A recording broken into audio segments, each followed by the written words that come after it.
Shalom, hermanos, bienvenidos a su programa Mi Biblia y yo. Por acá les habla el pastor David Urelia desde Buenos Aires, Argentina.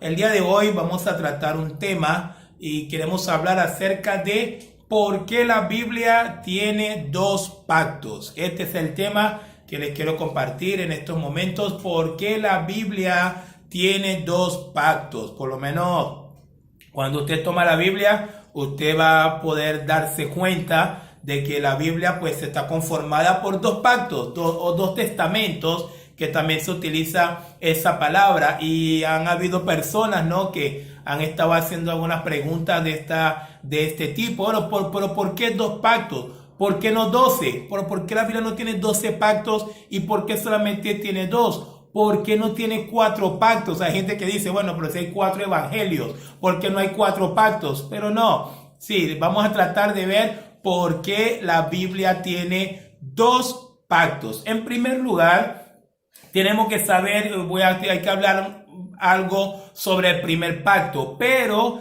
quiero darles primero la referencia, es decir, para que usted luego se ponga a estudiar y a revisar un poco y conocer todo lo más que pueda de ambos pactos. Cuando usted lee la epístola a los Hebreos, o menos lo que es Hebreos capítulo 8, Hebreos capítulo 9, ahí usted va a encontrar la explicación bíblica, inclusive con muy buenos detalles de la razón por la cual dos pactos. Entonces, el primer pacto es lo que conocemos como el pacto del Antiguo Testamento, o también se conoce como el pacto bajo la ley. ¿Qué significa ese pacto y a partir de qué momento empieza ese pacto? Pues bueno, hay que leer el libro de Éxodo. Cuando usted lee el libro de Éxodo, usted va a descubrir, ¿verdad?, que el Señor, pues en medio de su gracia, porque no fue que el pueblo de Israel hizo algo especial, simplemente fue la gracia de Dios.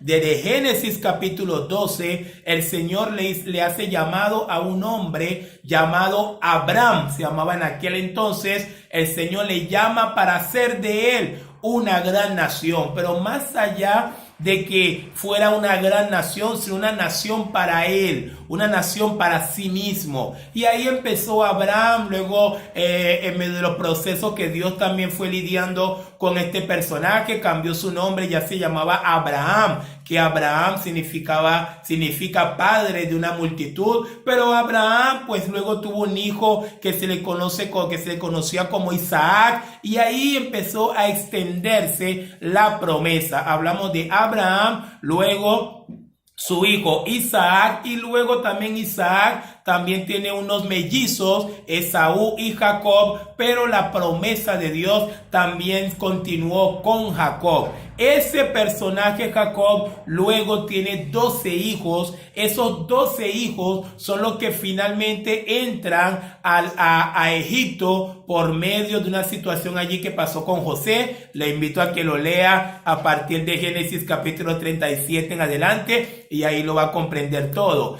Pero a partir de la muerte de los 12 hijos de Jacob, también de la muerte de Jacob, de la muerte del mismo José, que también era el primer ministro también de Egipto en aquel momento, la Biblia nos enseña en Éxodo que fue creciendo el pueblo de Israel, fue creciendo de manera importante. A partir de ahí se levantó un nuevo rey en Egipto que no conocía de la alianza que había establecido José con el faraón o con el rey en su época, y a partir de ahí se esclaviza al pueblo de Israel. Pasa un lapso de 430 años y Dios decide intervenir, y el Señor libera al pueblo de Israel con prodigios portentosos, las 10 plagas de Egipto. Bueno, todo eso también lo encuentra allí desde Éxodo capítulo 3 hasta Éxodo capítulo 12. En el capítulo 12 se dicta la sentencia de la salida del pueblo de Israel. Pero aquel pueblo que había entrado a Egipto como una pequeña familia de 70 personas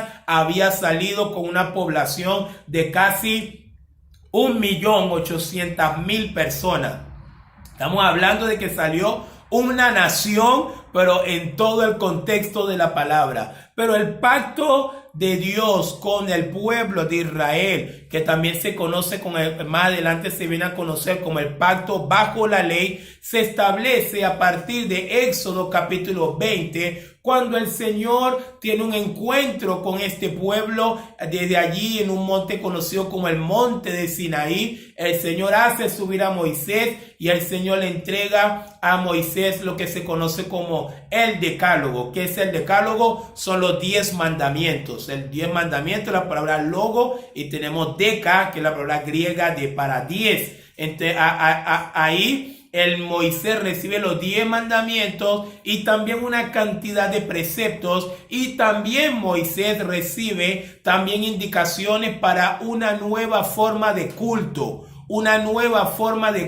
que estableció Jehová que ese pueblo tenía que darles. Entonces estamos hablando, para ir sintetizando un poquito la idea, que ese antiguo pacto nace primero de la entrega de los mandamientos y de la creación del tabernáculo, una nueva forma de culto que el Señor había establecido para su pueblo. A partir de ese momento hablamos de que Israel había entrado en un pacto con Dios. La palabra pacto la encontramos en el hebreo, la palabra dabar, que significa acuerdo. El Señor estableció acuerdos para que Israel, haciendo su voluntad, obedeciendo sus preceptos, obedeciendo sus mandatos, pues realmente ellos fueran su pueblo y Él fuera su Dios. Y eso es lo que nos explica de manera resumida también el autor a los Hebreos. Fíjense que en Hebreos capítulo 9, versículo 1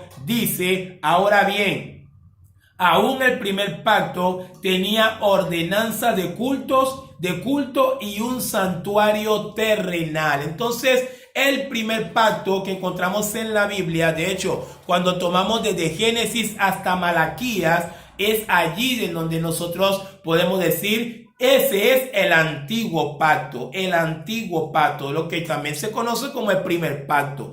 Ese primer pacto estaba basado bajo la ley. A Israel se le había entregado una cantidad de preceptos, principalmente 10 normas principales que se conocen como el decálogo: el no tendrás dioses ajenos delante de mí, no mentirás, no tomarás el nombre de Jehová tu Dios en vano, guardarás el día de reposo para santificarlo, no codiciarás la mujer ni los bienes de tu prójimo, no mentirás, no matarás, no cometerás adulterio. Entonces, esa cantidad de preceptos y esa forma de culto es lo que termina estableciendo ese pacto del Viejo Testamento, ese pacto que encontramos desde Génesis hasta Malaquías. Todo lo demás que se desarrolla entre Génesis hasta Malaquías, todo eso forma parte del pacto conocido como el pacto bajo la ley, y ese es el primer pacto.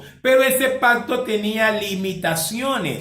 Ese pacto tenía, por decir algo, tenía un alcance limitado, y era que ese pacto no podía justificar. Era un pacto que consistía en que año a año Israel tenía que sacrificar un montón de animales, becerros, machos cabríos, y era toda una serie de actividades de ofrenda, de actividades de holocaustos y ceremonias para tratar de aplacar lo que era la ira de Dios en contra del pecado. Entonces, una de las cosas que tenemos que aprender era que el antiguo pacto no podía quitar los pecados, solamente podía tapar los pecados. Por eso es que Israel, de año en año, tenía que hacer una famosa ofrenda conocida como la ofrenda de la expiación, en donde se colocaba un corderito, se sacrificaba un corderito en lugar del pueblo o de los pecados del pueblo. Y así se mantuvo ese pacto durante miles y miles de años. Allí sacrificios, ceremonias,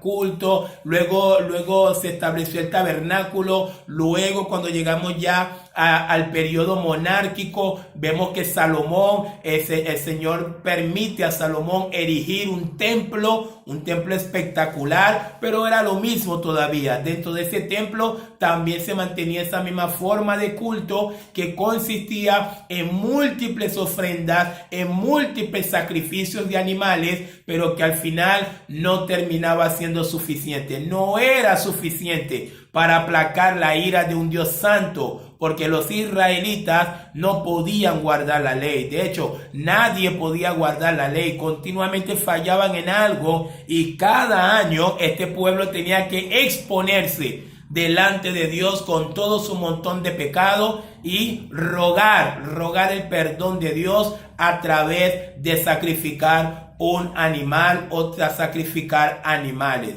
Y hasta ahí es la idea de lo que sería el primer pacto. Pero cuando llega el segundo pacto, cuando inicia el segundo pacto, pues el segundo pacto, como también nos lo dice el autor a los Hebreos, el segundo pacto viene con mejores promesas. El segundo pacto viene por medio de Jesucristo. Por medio de nuestro Señor Jesucristo. Cuando Cristo vino, ya no hacía falta corderitos, ya el Señor iba a reemplazar lo que era todo este montón de animales que había que sacrificar de año en año, y el Señor iba a establecer un nuevo pacto, pero con su propia vida. Nuestro Señor en la cruz del Calvario, el Señor estaba dando inicio a un nuevo pacto. Un nuevo pacto en la sangre de Cristo, un nuevo pacto en el nombre de Cristo, porque lo que era en el antiguo pacto, ofrendas, becerros y sacrificios, ahora todo iba a ser cumplido en el Hijo de Dios muriendo en la cruz del Calvario. Miren lo que dice el autor a los Hebreos, a partir de Hebreos capítulo 9, versículo 11 en adelante, dice: pero estando ya presente Cristo, sumo sacerdote de los bienes venideros, por el más amplio y más perfecto tabernáculo, no hecho de mano, es decir, no de esta creación, y no por sangre de machos cabríos ni de becerros, sino por su propia sangre, entró una vez para siempre en el lugar santísimo, habiendo obtenido eterna redención. Porque si la sangre de los toros y de los machos cabríos y las cenizas de las becerras rociadas a los inmundos santifican para purificación de la carne, versículo 14, cuánto más la sangre de Cristo, el cual mediante el Espíritu eterno se ofreció a sí mismo sin mancha a Dios, limpiará vuestra conciencia de obras muertas para que sirváis al Dios vivo. Entonces ahí podemos ver lo que significaba un primer pacto y lo que significa ahora el segundo pacto. El primer pacto, muchos animales, muchos sacrificios de año en año, continuamente. De hecho, hasta había un problema muy particular, y era que el que iba a ofrendar, el que iba a llevar las ofrendas, que era el sumo sacerdote, tenía que inclusive llevar una ofrenda para él mismo, porque hasta el mismo sumo sacerdote tenía también pecado. Entonces era el sumo sacerdote entrando no con sangre, con ofrenda para él, con ofrenda para el pueblo, y estaba ahí la agonía del pueblo cuando entraba este sumo sacerdote, esperando a ver si Dios realmente aceptaba la ofrenda de ellos. Pero llegando Cristo, cuando llegó Cristo, llegó el segundo pacto, un pacto con mejores promesas. Ya, fíjense como dice el autor a los Hebreos, ese Cristo no entró al tabernáculo hecho de manos, es decir, no entró al tabernáculo que había erigido Moisés, ni tampoco entró al templo que había hecho Salomón. Él fue directamente a la misma presencia de Dios, entregó su vida en sacrificio, derramó toda su sangre como lo hacían los corderitos, los machos cabríos, pero ahora el Señor entregó toda su sangre en redención de todo aquel que en él cree. Otro punto importante del antiguo pacto, a diferencia del nuevo pacto, es que el antiguo pacto estaba establecido solamente para Israel. Era un pacto que alcanzaba solamente a los hijos de Israel, al pueblo judío. Pero el pacto en Cristo tenía un alcance no solamente eterno, sino también tenía un alcance universal. Todo aquel que en él cree tenía entrada a ese nuevo pacto. Es decir, hermanos, cuando hablamos de dos pactos dentro de la Biblia, muy importante entenderlo. Tenemos un pacto que estaba establecido bajo la ley, pero a partir del Nuevo Testamento tenemos el pacto en la sangre de nuestro Señor Jesucristo. Y es la razón por la cual los cristianos celebramos también la cena del Señor, porque en aquel jueves en donde el Señor pues iba a ser entregado por sus enemigos, ¿verdad? Por Judas Iscariotes, aquel traidor. Esa misma noche, en la noche de la Pascua, mientras los discípulos comían la Pascua con el Señor tomando pan, tomando vino, el Señor dijo: este es el nuevo pacto en mi nombre. Y ahí el Señor estableció el nuevo pacto, pero que luego lo ofrendó con su propia vida en la cruz. Lo ofrendó con su propia vida, derramando toda su sangre para que todo aquel que en él crea no se pierda, mas tenga vida eterna. Entonces, ¿por qué la Biblia habla de dos pactos? Porque, bueno, un pacto bajo la ley y un pacto bajo la gracia. Ahora hay gracia. En Cristo hay gracia. Ese pacto, por eso es que es un pacto con mejores promesas. Es un pacto que tiene alcance no solamente para el judío, sino también para el griego, para el gentil. Usted y yo somos beneficiados de ese nuevo pacto. Si no fuera por ese nuevo pacto, usted y yo no íbamos a tener chance, porque el antiguo pacto era solamente para Israel, era solamente para los judíos. Nosotros que formamos parte de los gentiles no teníamos entrada a ese pacto antiguo, pero gloria a Dios, el segundo pacto sí. El segundo pacto tenemos entrada, usted y yo tenemos entrada a la misma presencia del Señor si hemos creído con fe en nuestro Señor Jesucristo. El velo se rasgó. El velo se rasgó cuando Cristo estaba en la cruz, dando a entender que la pared que dividía, esa pared intermediaria que no permitía que el hombre pudiese tener relación con Dios, que esa pared no es una pared literal, esa pared era el pecado, pues Cristo había pagado por nuestros pecados. Cristo había pagado por mis pecados, por tus pecados, y Él ahora estaba ofreciendo una maravillosa esperanza llamada justificación. La justificación en Cristo Jesús. Y así lo termina.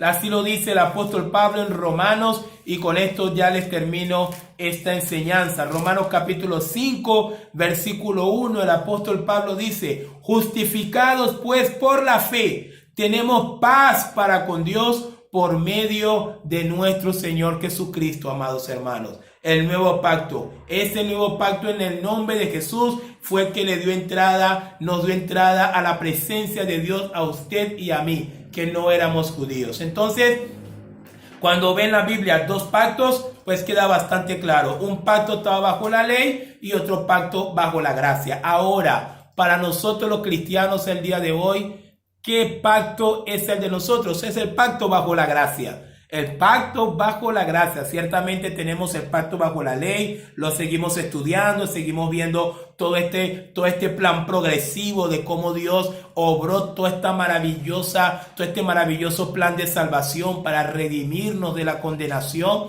y de verdad que nos asombramos del maravilloso amor que Dios tiene para con nosotros. Entonces, a la pregunta ¿por qué la Biblia tiene dos pactos? Porque el primer pacto era un pacto que estaba bajo la ley, un acuerdo que el Señor había establecido con el pueblo de Israel, con los judíos, pero el segundo pacto vino con un alcance mayor, con un alcance universal. Juan 3:16 dice: porque de tal manera amó Dios al mundo, que ha dado su Hijo unigénito, para que todo aquel que en él cree no se pierda, mas tenga vida eterna. Entonces, esa es la razón, mi amado hermano, por lo cual la Biblia contiene dos pactos. ¿Quieres seguir sabiendo más? ¿Quieres seguir aprendiendo más? Pues bueno, ahí está, Hebreos capítulo 8, Hebreos capítulo 9, léalo y va a aprender muchas cosas que enseña la Biblia acerca de estos dos pactos. Pero es la razón por la cual la Biblia tiene dos pactos, no tiene 4, porque no hacía falta 4, no tiene 12, porque los pactos no estaban en el nombre de los hijos de Israel, simplemente tiene dos pactos, un pacto bajo la ley y otro pacto bajo la gracia. Ambos pactos fueron sellados con sangre. El primer pacto, Moisés sacrificó un corderito para sellar el primer pacto, pero el segundo pacto, Cristo dio su vida en una cruz del Calvario para salvarme a mí y también para salvarlo a usted. Definitivamente hay suficiente razón para que usted y yo vivamos para Cristo, porque Él murió por nosotros. Si esta enseñanza ha sido de edificación para tu vida, si esta enseñanza pues